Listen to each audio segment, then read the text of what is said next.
un sujet de la plus haute importance, la cybersécurité en Haïti, état des lieux et perspectives.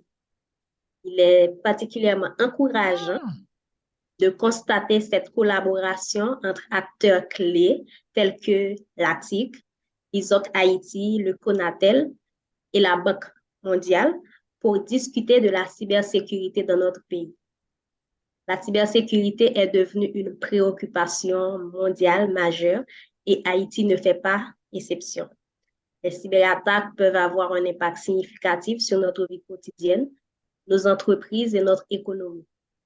L'état des lieux de la cybersécurité en Haïti nécessite l'identification des menaces et vulnérabilités auxquelles nous sommes confrontés, qu'il s'agisse de cyberattaques, de fraude en ligne, de vol de données ou d'autres incidents liés à la sécurité informatique. Il est impératif d'évaluer l'efficacité de nos infrastructures et de nos politiques actuelles en matière de cybersécurité. La transformation numérique que nous connaissons nous rend plus vulnérables aux menaces en ligne. C'est pourquoi il est important de prendre des mesures. La mise en place d'un espace cybersécurisé et réglementé est une étape cruciale pour garantir la protection de nos infrastructures numériques et la confidentialité de nos données. Les perspectives de résilience sont essentielles pour assurer que notre pays puisse faire face aux défis croissants en matière de cybersécurité. Cela peut inclure des discussions sur l'élaboration de politiques de cybersécurité sociale, la mise en place de mécanismes de réponse aux incidents, la formation des professionnels de la cybersécurité et la sensibilisation du public aux bonnes pratiques en matière de sécurité en ligne. Ce dialogue entre les parties prenantes constitue une opportunité précieuse pour discuter de l'état actuel de la cybersécurité en Haïti, identifier les défis et les vulnérabilités et explorer les moyens de renforcer notre résilience face aux menaces numériques. La sensibilisation, l'éducation et la coopération sont des éléments clés de cette démarche. Et j'espère que ces discussions contribueront à améliorer la sécurité de notre cyberespace. Il est important que les institutions gouvernementales, tous les citoyens, les entreprises et les organisations prennent conscience de l'importance de la cybersécurité et prennent des mesures pour se protéger en ligne. Les ressources, les bonnes pratiques et les technologies sont à notre disposition pour renforcer notre résilience face aux menaces numériques. Et ce dialogue constitue une avancée majeure dans la bonne direction pour faire d'Haïti un espace numérique plus sûr et plus fiable. La collaboration entre les acteurs clés tels que l'ATIC, les autres Haïti, le CONATEL et la Banque mondiale est essentielle pour réunir des expertises variées et des ressources en vue d'améliorer la cybersécurité. La sécurité numérique représente un défi continu, mais en travaillant ensemble et en investissant dans des solutions de cybersécurité, Haïti peut renforcer sa résilience face aux menaces numériques et créer un environnement en ligne plus sûr pour nous tous. Ce dialogue constitue une étape importante dans cette direction. Merci pour votre attention et je fais suite au président M. Ket Jean-Charles de Latic pour ses propos et je vous souhaite à tous un excellent futur webinaire. Merci. Bonjour à tous et merci Stéphanie pour ces mots d'introduction. Je salue l'initiative d'avoir lancé par l'ISOC, d'ailleurs que je félicite pour ce point, de mettre ensemble des acteurs importants, des acteurs clés qui ont leur mot à dire, mais qui ont aussi un travail important pour aller chercher d'autres acteurs qui sont tout aussi essentiels au renforcement de nos capacités en termes de cybersécurité cybersécurité et au renforcement de notre résilience. Donc, je salue sur le panel le Conatel avec Grégory Domont et l'équipe de la Banque mondiale avec Carl Cherson, clairement, qui joue un rôle extrêmement important. Alors, pas de la Banque mondiale, mais quand, tu pourras rectifier, parce que je pense que c'est aussi bon, on salue le support de la Banque mondiale, mais l'équipe locale de l'UCE Voilà. qui supporte le projet. Nous sommes dans un contexte, comme on parle de résilience, nous sommes dans un contexte assez difficile, assez précaire en Haïti, qui implique que le thème de la cybersécurité n'est pas forcément un point qui attire trop l'attention et qui se vend aujourd'hui puisque nous traversons une période même pas entre guillemets, de récession économique et de difficultés importantes pour la population. Mais il n'empêche que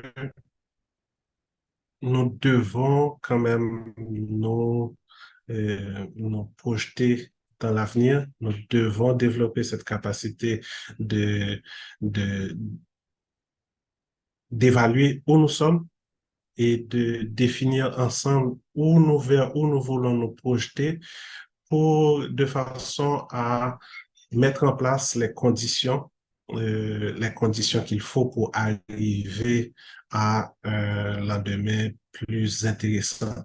Nous parlons de résilience, mais nous parlons de résilience, il faut parler de résilience pas pour cultiver notre capacité à survivre dans le gouffre où on est, mais pour puiser dans nos ressources de façon à sortir du gouffre où nous sommes. Et c'est pour moi le point important dans le thème que nous abordons aujourd'hui, cybersécurité et nos capacités de résilience, oui. Vers quoi nous nous projetons ensemble? Quelles sont les conditions que nous devons mettre en place dans différents secteurs de notre communauté aujourd'hui pour y arriver et pour avoir un environnement où le socle de cybersécurité nous permet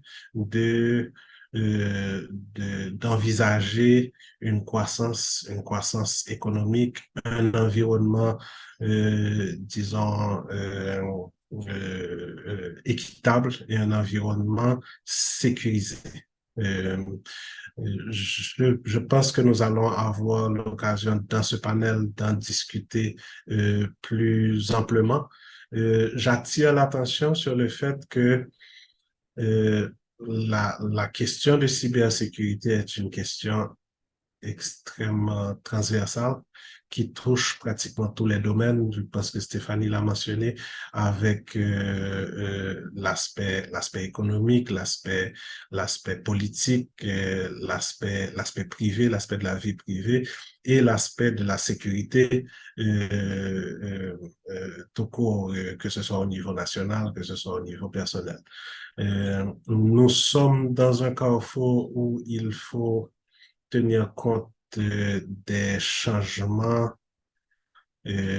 sociétaux qui s'opèrent autour de nous pour tenir compte de ces éléments et pouvoir mettre en place des conditions à la fois au niveau de notre cadre légal, au niveau de notre politique de formation et d'éducation à tous les niveaux et au niveau de nos infrastructures. Donc, je pense que nous avons déjà et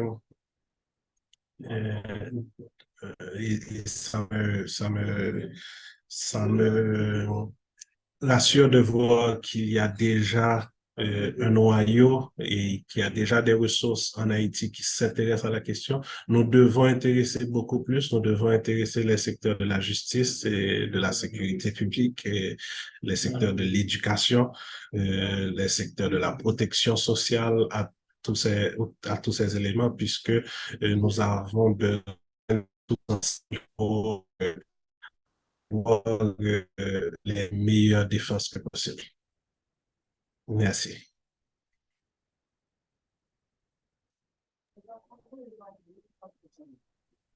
D'accord, merci. Merci, Madame Stéphanie Joseph et Monsieur Kurt Jean-Charles. Et à présent, nous allons passer aux présentations de ce matin avec les experts panélistes qui sont invités à présenter ce matin. Et d'abord, nous aurons l'ingénieur Grégory Domon, qui est conseiller technique au niveau du CONATEL, qui a eu le privilège de travailler sur une étude sur la résilience des réseaux et des infrastructures de télécommunications en Haïti, et étude qui a été supportée par l'Union, qui est supportée par l'Union internationale et des télécommunications, UIT, et qui est supportée au niveau local par le Conseil national des télécommunications. Ensuite, nous aurons la présentation de l'ingénieur Carl Clermont, qui est chargé de projet et Haiti Digital Acceleration Project, HDAP, qui est un projet supporté par la Banque mondiale, dont la composante et l'aspect lié à la sécurité informatique est supporté par l'Oxford University Innovation. Donc, ce sont ces deux présentations que nous aurons ce matin et suite à chaque présentation, nous aurons une session de questions-réponses. Et pour la logistique, vous pouvez poser vos questions dans le chat room ou vous pouvez solliciter la parole en utilisant le petit icône qui se trouve au bas de l'écran Zoom. Donc, sans plus tarder, nous passons tout de suite à la présentation de l'ingénieur Grégory Domon, résilience des réseaux et infrastructures de télécommunications en Haïti. Donc, ce que je vais faire, je vais partager la présentation à partir de mon écran. Et c'est lui qui va prendre la parole, qui va présenter. Et puis, à la fin de cette présentation, on aura une session de questions et réponses. Maintenant, si vous avez des questions durant la présentation pour ne rien oublier, vous pouvez quand même utiliser le chat room, comme je l'ai précisé, afin de poser vos questions. Et sinon, vous pouvez attendre la fin et à ce moment, lors de la séance, vous pourrez solliciter la parole.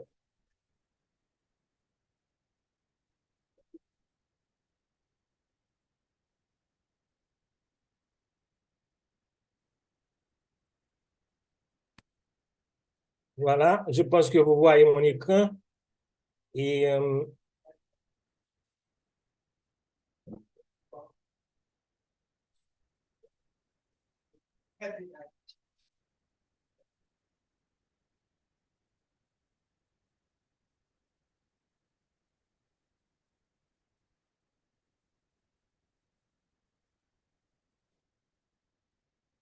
je désactive mon caméra et mon micro. Ingénieur Domon, vous avez la parole. Ok, merci. Bonjour à tous et à toutes. Bon, moi, là, oui, c'est bonsoir.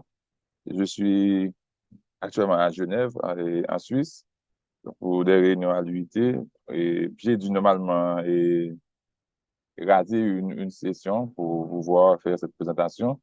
Donc, il y a des gens ici que je connais. Bonjour, bonsoir. Et puis, on va commencer rapidement parce que là, j'ai une réunion à 4 heures. Il est déjà 3h17. J'ai mis encore à 4 heures, donc il va falloir que je termine un peu plus tôt. Et, donc, c'est intéressant de parler de résilience et des réseaux et infrastructures de télécommunications. Vous m'entendez? Ça passe bien? Oui. OK. Donc, à la suite du tremblement de terre qui a frappé Haïti le 14 août dernier, j'ai été recruté par l'UIT. L'UIT, c'est une internationale des télécommunications pour étudier le niveau de résilience, pour évaluer le niveau de résilience des réseaux et infrastructures de télécommunications en Haïti. Donc, pour ce faire, l'UIT m'a demandé de travailler avec le CONATEL pour avoir accès à certaines informations. Donc, ceci étant fait, voici les éléments qui ont été évalués au niveau de cette étude. C'est d'abord le plan de reprise de Network Recovery, c'est la résilience des réseaux d'infrastructure et les télécoms d'urgence et la formulation de recommandations pour les parties prenantes, c'est-à-dire le CONATEL, les opérateurs.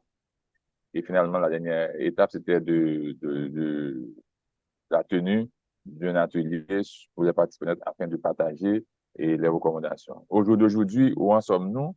Nous avons déjà commencé avec la mise en place d'un comité de suivi des recommandations, un comité multipartite. Donc, on est déjà à notre deuxième réunion et les thèmes de réunion sont déjà prêts. Alors, pourquoi la résilience? Pourquoi les réseaux doivent être résilients par rapport aux catastrophes naturelles? Bon, il y a différents types de menaces qui peuvent affecter les réseaux d'une manière ou d'une autre. D'abord, il y a les attaques malicieuses. Il y a le vol de câbles, les brouilleurs de signaux, les, les dommages aux câbles et les armes anti-satellites. Il y a des menaces non délibérées, lorsque les systèmes ont des défaillances techniques, c'est les défaillances au niveau du système énergétique ou bien des systèmes de réseau. Il y a aussi les catastrophes naturelles qui sont une grande cause de défaillance, de, de perturbations au niveau des réseaux. Donc, les ouragans, tremblements de terre, inondations, tsunamis, etc. Donc, autant de choses peuvent perturber encore les réseaux de télécommunications. En Haïti, nous avons les menaces fréquentes, ce sont les cyclones, les ouragans, mais occasionnellement, on peut avoir des pluies torrentielles, des inondations, des glissements de terrain, des tremblements de terre. Donc, on a eu 3 catastrophes naturelles de grande envergure. Bon, l'intertremblement de terre de 2021 a fait des dégâts énormes. Donc, au niveau économique, c'est 1,1 milliard de dollars et ça représente 7,8% de notre produit intérieur brut. Alors, le prochain slide. Quelles sont les conséquences chaque fois qu'il y a une catastrophe naturelle? Les conséquences sont récurrentes. C'est au niveau physique du réseau, c'est des questions de câbles, de stations de base, et c'est les dommages au niveau du backbone national. Il y a aussi des perturbations au niveau de l'infrastructure de support. Par exemple, au niveau des bâtiments qui hébergent les éléments du réseau, système de réfrigération, transport, etc. Au niveau du réseau, ça c'est un troisième niveau, il peut y avoir de congestion parce qu'à ce moment-là, tous les abonnés essaient de se connecter à leurs proches pour avoir de leurs nouvelles. Donc, ça peut donner lieu à des congestions. Alors, le deuxième aspect de l'étude, c'était les aspects cyber. Donc, cybersécurité, donc il n'y a pas seulement la protection physique, il y a la protection cybernétique, je pourrais dire. Donc, on a aussi évalué certains paramètres, les paramètres que vous voyez là, pour que l'on puisse s'assurer que les réseaux soient résilients ou pas par rapport aux cybermenaces, aux cyberattaques. Donc, prochain slide. Yes. Au niveau pour les tremblements de terre, bon, les dommages, on les connaît tous, voilà. Et pour chaque réseau, on a eu des données et on a analysé que les dommages affectaient entre 1,3% à 12,5% des réseaux. Comme, en termes d'infrastructure d'études, c'est 0,13%. Donc, les dégâts, les pertes étaient de l'ordre de 1 million à 10,5 millions. 1 million pour un opérateur, 10 millions pour l'autre. Ce sont des données collectées auprès des opérateurs. Pourquoi la résilience? La résilience, c'est quoi d'abord? La résilience, c'est la capacité pour un réseau de continuer à servir, à fournir le service à un niveau acceptable, tout en souffrant de perturbations causées par des dommages. Donc, le réseau doit pouvoir continuer à servir les clients tout en subissant les méfaits d'une catastrophe quelconque naturelle ou provoquée. Donc, la résilience est importante, c'est pour permettre de répondre aux perturbations, c'est pour permettre au réseau de s'adapter aux conditions difficiles, c'est pour permettre au réseau d'exploiter les opportunités, c'est pour finalement permettre au réseau d'améliorer ses performances durables. Et pour faire cette étude, il y a deux aspects. Il y a d'abord le plan. Il fallait évaluer le plan de reprise, au plan de recouvrement, de restauration des réseaux et ensuite évaluer le niveau de résilience. Pour le plan de restauration, il y a trois paramètres. D'abord, la réponse rapide à un désastre, à une catastrophe. C'est l'action immédiate pour réduire les dommages. C'est la reprise rapide des activités.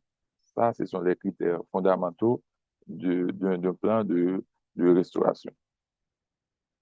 Next slide, please. Alors, pour ce faire, on a utilisé les critères définis par l'Union internationale des télécommunications. Donc, il y a un focus group qui s'appelle de ITOT qui s'occupe de ça. Au niveau du plan de restauration, il y a deux éléments fondamentaux, c'est les réseaux de substitution et la capacité de réparation. Donc, est-ce que les réseaux, chaque réseau dispose d'un réseau de substitution qui est là, qui peut être mobilisé à tout moment pour reprendre de service quand le réseau principal est défaillant ou est affecté? Est-ce qu'il y a moyen de réparer ça? Alors, pour ce faire, prochain slide, s'il vous plaît.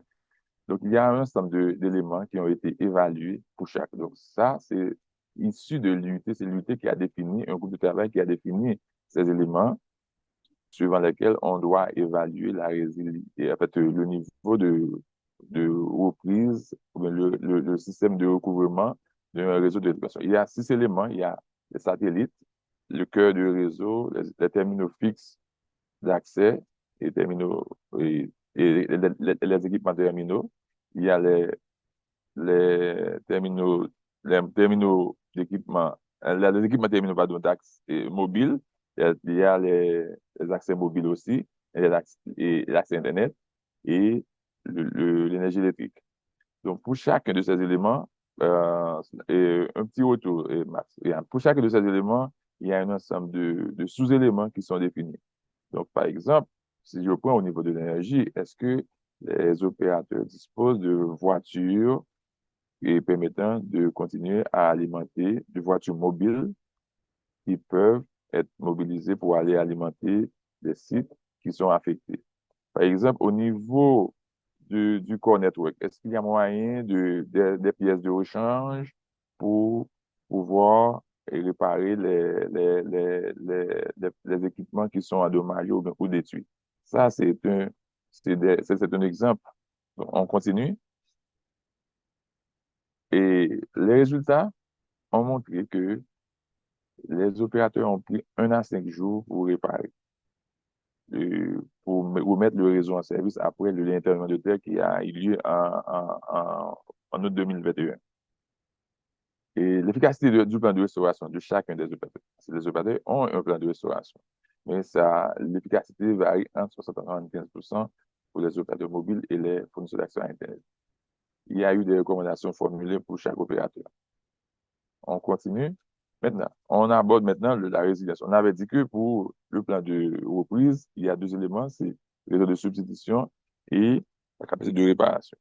Maintenant, pour la résilience, on avait vu que la résilience, c'est la capacité pour le réseau de pouvoir fournir le service tout en subissant des perturbations de toutes sortes. Donc, il y a 3 types de résilience. Il y a la résilience passive, résilience active, résilience organisationnelle. Donc, au niveau de la résilience passive, c'est la capacité du réseau de pouvoir retourner à l'état normal après des dommages. Donc, pour ce faire, il faut avoir des équipements et une architecture bien conçue. Maintenant, mais pour la résilience active, c'est l'habilité de prendre des activités, de prendre des décisions, de faire des activités proactives pour adapter le réseau aux conditions adverses, aux perturbations adverses. Donc, dans ce cas, il faut pouvoir adapter le réseau avant et pendant les perturbations. Il y a la résilience organisationnelle, c'est la capacité d'anticiper, de préparer et de s'adapter aux conditions de perturbation. Par exemple, en Haïti, on a la capacité,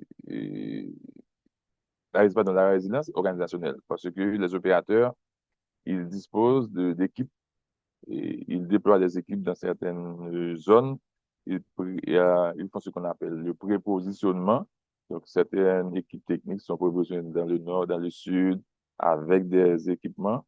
Comme ça, ils peuvent intervenir à temps s'il y a un problème. Ça s'appelle résilience organisationnelle. Prochain slide, please.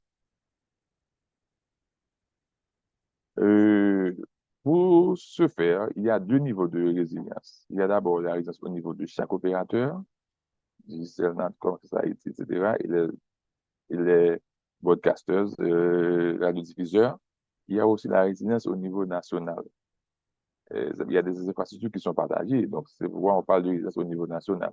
Par exemple, Internet, et le point d'échange Internet, le domaine .ht. Donc, ce sont des infrastructures partagées. Donc, c'est pourquoi on a dû faire une résilience au niveau national. Maintenant, voyons pour les opérateurs. Prochain slide. Pour les opérateurs aussi, on a dû recourir aux exigences techniques définies par le groupe de travail de UIT, IT-UT, Focus Group. Maintenant, pour ce faire, il y a deux éléments fondamentaux, c'est la redondance et la gestion de congestion, le contrôle de congestion. Donc, la résilience est basée sur deux choses, c'est la redondance et le contrôle de congestion.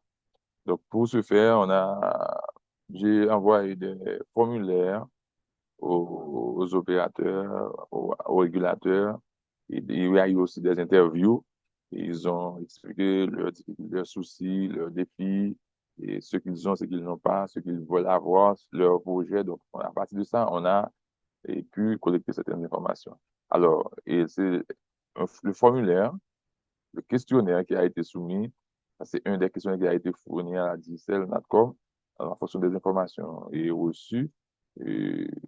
On a pu définir certaines choses. Donc là encore, ce sont les 6 éléments, mais cette fois-ci, c'est des éléments différents. Par exemple, pour l'énergie, est-ce qu'il y a, au niveau de la résilience, pas seulement dans le cas du plan de reprise, il fallait avoir un véhicule pour aller alimenter une station de base.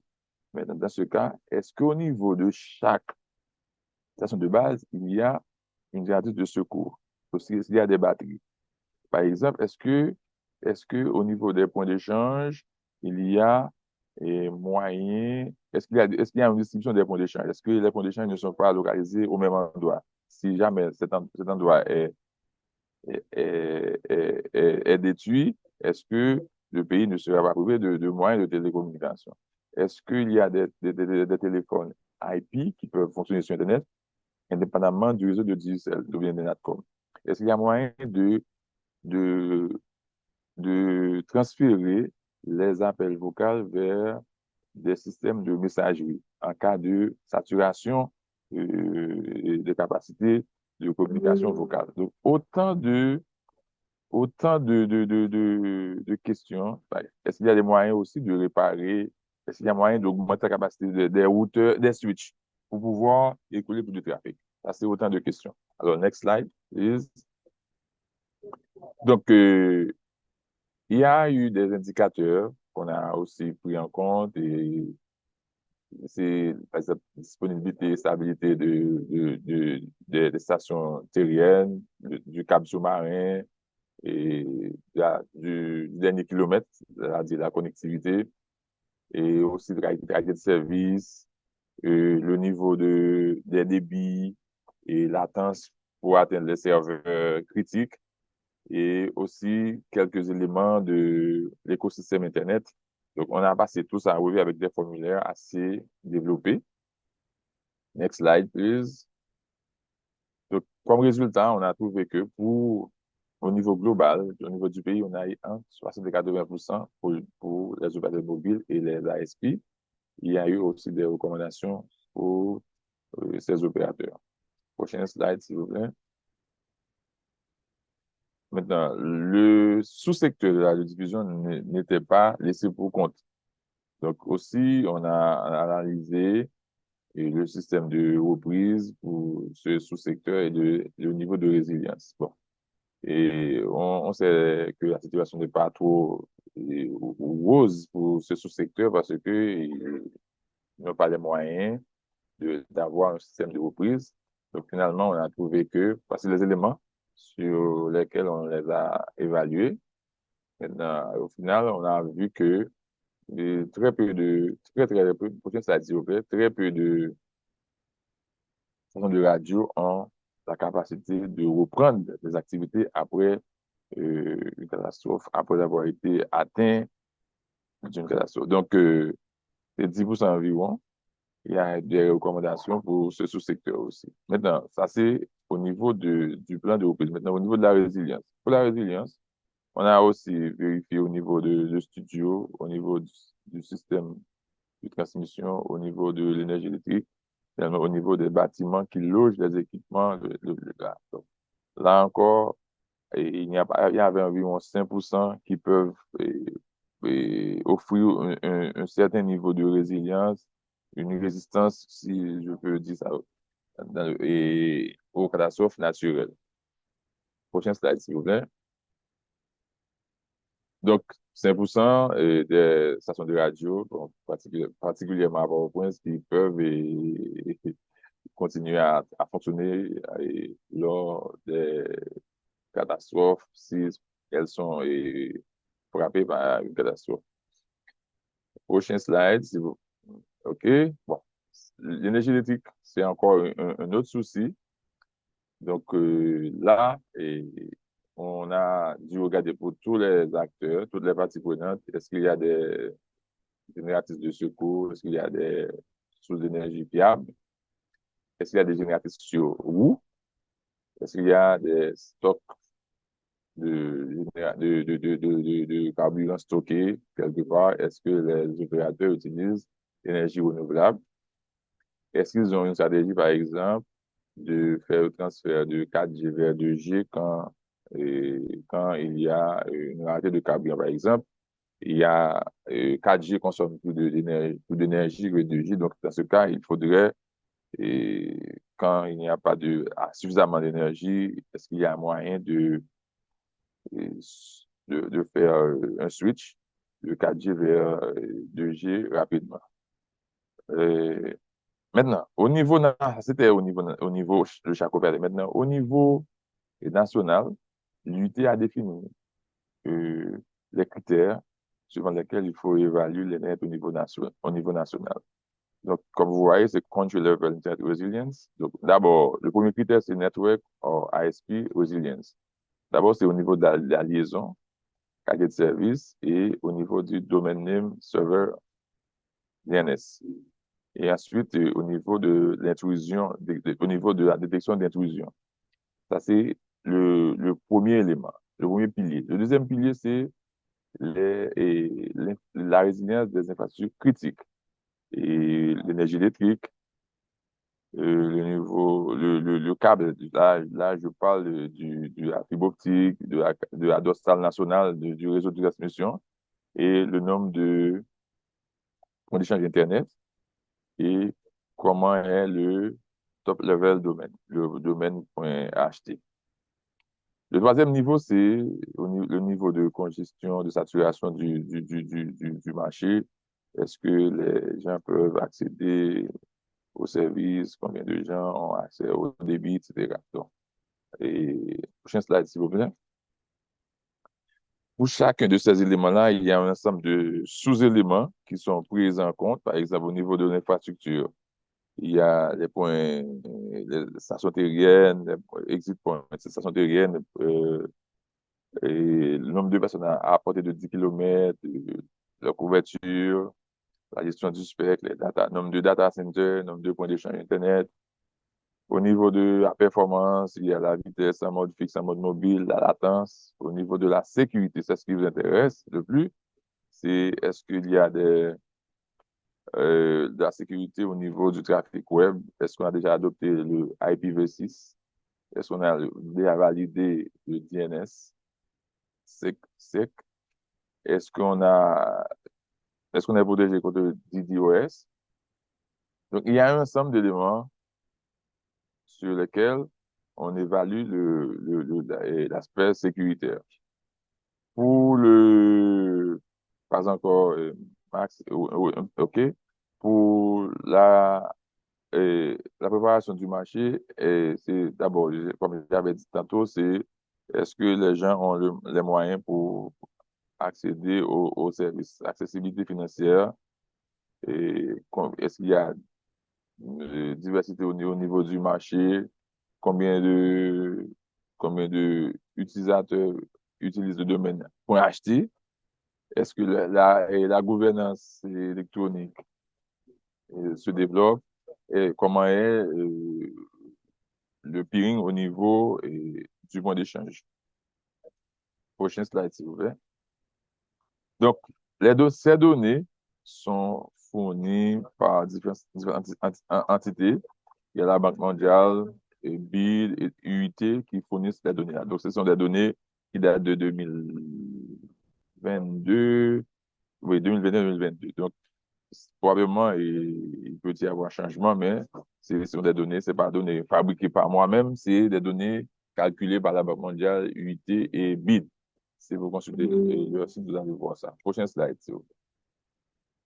Donc, ce sont encore des données de cette même institution. Vous voyez notre situation. Et ensuite, prochain slide. Prochain slide, s'il vous plaît. Donc, télécom d'urgence, c'est un dossier assez sensible. Bon, et à chaque fois que Haïti est frappé par les migrations naturelles, l'Union internationale et d'autres institutions internationales ont toujours mobilisé des ressources ou bien du personnel pour venir au secours d'Haïti. Donc, au niveau de cette étude, j'ai dû regarder est-ce qu'il y a une politique sur la télécommunication en Haïti. Oui, il y a des idées qui sont en cours, mais pas encore bien assises. Donc, au niveau de la protection civile, il y a un réseau de radio VHF qui permet au personnel de gérer l'urgence. En fait, ça devrait être avant, pendant et après.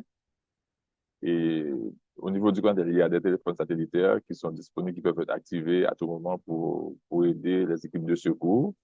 Et généralement, il faut qu'il y ait une coordination entre le ministère de l'Intérieur, le CONATEL et d'autres services pour pouvoir, la douane aussi, pour pouvoir rendre la télécommunication d'urgence effective. On n'a pas encore un système d'alerte précoce, early warning system.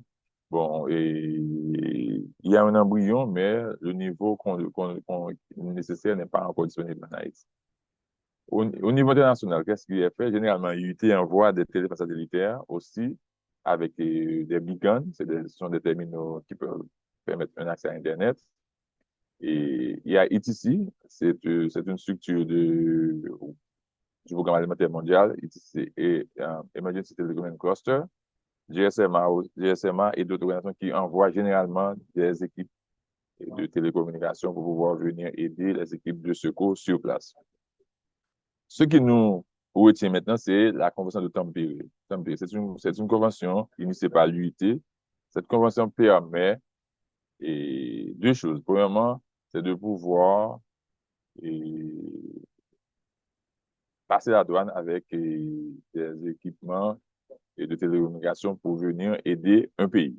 Deuxième chose, c'est il n'est pas nécessaire d'avoir une autorisation du régulateur pour pouvoir utiliser des fréquences. Donc, cette convention doit être signée et ratifiée par chaque État membre. Donc, au niveau d'Haïti, cette convention est déjà signée par Haïti, mais pas encore ratifiée par le Parlement.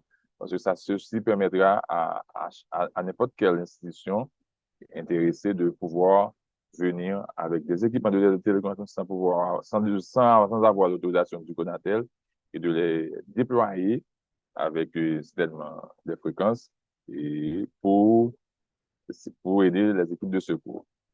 Donc, voilà, et c'est ça. Bon, les recommandations, est-ce que j'aurai assez de temps pour les regarder? Bon, vous aurez les documents, pas vraiment. Donc, je m'arrête là et s'il y a 2 ou 3 questions, je crois, parce que là, j'ai une autre réunion, j'ai 2 autres réunions. Et oui, vous m'écoutez? Très bien, merci. Merci beaucoup, Bien. ingénieur Domo, pour cette présentation.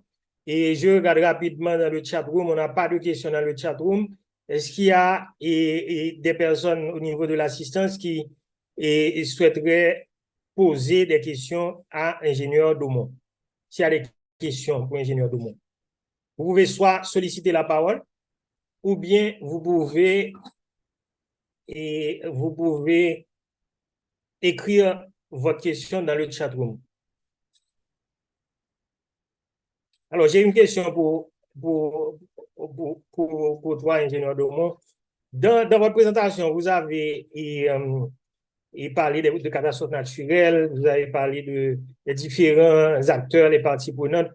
Maintenant, on a un problème en Haïti, et ça se passe dans d'autres pays. Il y a des actes de vandalisme qui affectent régulièrement les infrastructures de télécommunication. Et je pense que c'est un élément important au niveau de la résilience des infrastructures télécom. Maintenant, comment sensibiliser davantage le public haïtien à l'importance de la résilience, de la cybersécurité, enfin de la résilience, et pour rester fidèle à la présentation que vous avez faite, et à la résilience des infrastructures de télécommunications. C'est-à-dire pour nous, pas juste, et même il y a des justifications qui expliquent frustration, yo, mais dans façon, il y a manifesté, par exemple, pour pas obligé de couper et pylône électrique, pour pas obligé de saboter en fibre optique. Est-ce que son aspect nous pris en compte dans l'étude là et qui sont cadrés? Merci, Max. C'est une très belle question. Effectivement, la première recommandation, c'est une campagne de sensibilisation que l'État haïtien, CONATEL, TPTC et opérateurs supposés faire pour sensibiliser le public là sur protection infrastructure de télécommunication. Par exemple, on capte fibre optique. Très souvent, on capte fibre optique là et qui passe en bas terre, ils ont coupé, ils ont supporté, ils ont coupé. Les coupé, c'est tout une zone dans le pays, il y a plusieurs départements, ils ont fait baguer un service. Ou bien, on a décidé et li boule une station de base pour ça rouler antenne là li endommagé li boule li couper câble là li boule li ou bien encore le voler gaz là il voler gaz là donc il pas prendre qui impact il fait soit il fait soit la communication la fait passer ou ils ont c'est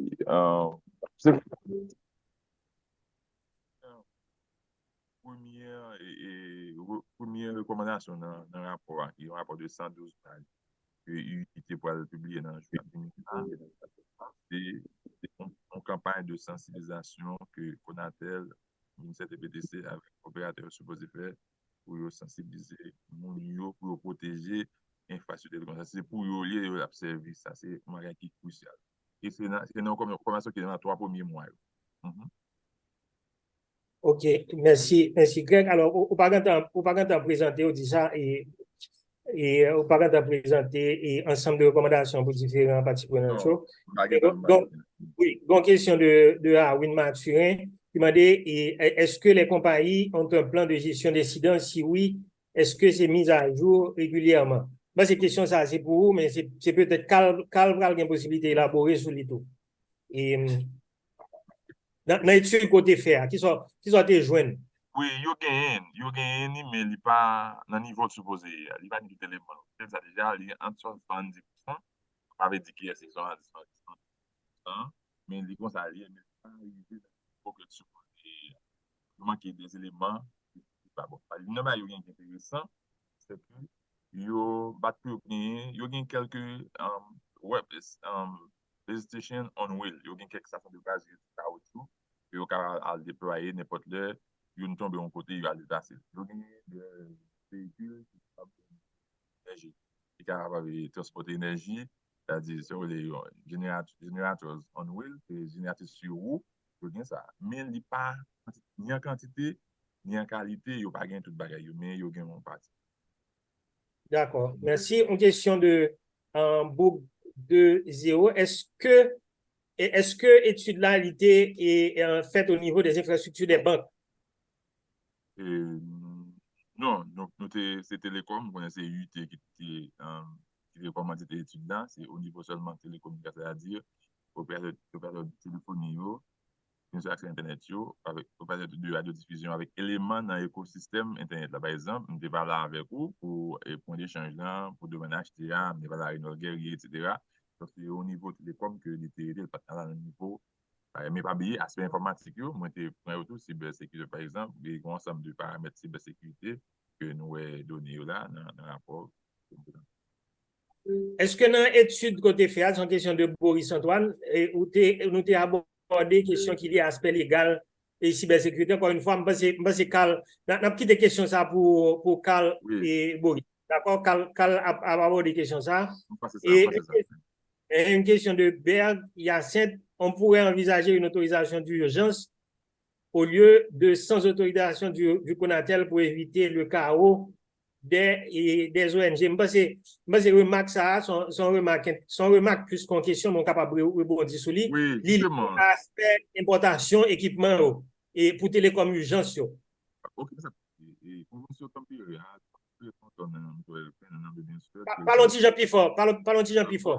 Convention tempérée, c'est une convention qui était initiée pour aider les catastrophes naturelles du pays. Parce que les poules venir, procédure seulement dans la douane fait que il n'y a pas capable à équipement. Des fois, qu'on a besoin d'autorisation pour le déployer parce que l'équipement pas utiliser fréquence et que le pays a géré. Donc, le pays n'est pas capable de faire une autorisation. Donc, il est obligé de venir avec une convention. Ça, il y a deux éléments. Le premier, c'est que depuis catastrophe naturelle, UIT n'est pas par exemple, ITC, GSMA, ils sont capables de venir avec équipement, passer dans la douane sans autorisation. Deuxième bagage, ils sont capables de déployer, ils sont capables d'utiliser les ressources spectrales, fréquences sans qu'il y ait besoin d'autorisation régulateur. C'est ça, c'est l'objectif de la convention, ça. Malheureusement, nous seulement signons nos beaucoup et ratifiés. Ok, d'accord. Et bon, merci, et, ingénieur Domon, pour la présentation. Hein, et je pense que tout organisateur, je remercie parce que tu es disponible avec décalage horaire. Alors, une question, Carl? Une question pour l'ingénieur Domon? Non, c'est juste une réaction pour nous dire m'apprécier présentation. Ok, d'accord. D'accord, ingénieur Domon. Merci en pile. Merci en pile. Ok.